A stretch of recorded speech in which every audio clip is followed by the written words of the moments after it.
ఇంకేమన్నా మనం మీ ప్రొడ్యూసర్ బిషో మా ప్రొడ్యూసరే మీ ప్రొడ్యూసర్ ఇప్పుడు ఏంటంటే ఇది నీ హోమ్ ప్రొడక్షన్ కదా సితార్లో. సితార్ మీ హోమ్ ప్రొడక్షన్, మాకు కూడా ఎంట్రీ ఇచ్చారు. Thank you. వాళ్ళకి ఇచ్చారు. మ్యూజిక్ ఎవరన్నా మాస్ జాతరకి బీమ్స్ టిల్లు స్క్వేర్ కి బ్యాక్గ్రౌండ్ చేశాడు. టిల్లు స్క్వేర్ కి ఇంకా ఇంకోటి సితార్లో ఇంకో దానికి మ్యాడ్ తనగా మ్యాడ్ స్క్వేర్ రెండు తను చేశాడు.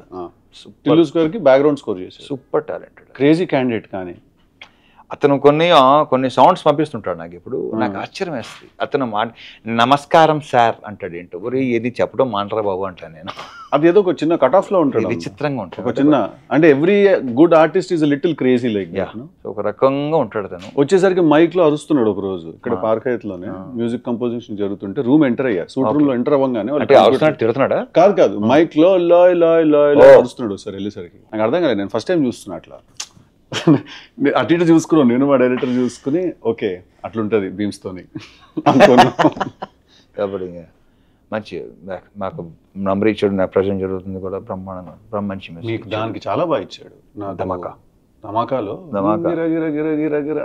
చాలా ఇష్టం అది. దీంట్లో కూడా బ్యాక్గ్రౌండ్ స్కోరు ఇప్పుడే ఇందాక భాను చెప్తున్నాడు, చూసాడు. నేను రేపు చూస్తున్నా. అవునా? అదే గిర గిర గిర గిర అది చూసే నేను టిల్లు స్క్వేర్ కి పిలిచాను. ధమాకాకు చేసి చూసే పిలిచాను నేను. మాకు తమన్ మాతోనేగా స్టార్ట్ అయ్యాడు. అంతేగా. నాకు చాలా ఇష్టం కిక్ పాటలు. Super song, super album, kick album మొత్తం. నాకు తమన్ అదే సినిమా హిట్ అవ్వచ్చు ఫ్లాప్ అవ్వచ్చు, కానీ తన మ్యూజిక్ ఎప్పుడు ఫ్లాప్ అవ్వాలి. అతను ఎప్పుడు నా కాన్స్టెంట్ ఆల్మోస్ట్ అన్ని సాంగ్స్ ఏదో ఒకటో రెండో తప్ప మిగతా అన్ని సాంగ్స్ సూపరే. చాట్ బస్టర్స్ అంటే కిక్ కానీ మిరపకాయ కానీ బల్బు. ఇప్పుడు ఈ మధ్య గ్యాప్ వచ్చింది మాకు, మళ్ళీ నెక్స్ట్ చేయాలి.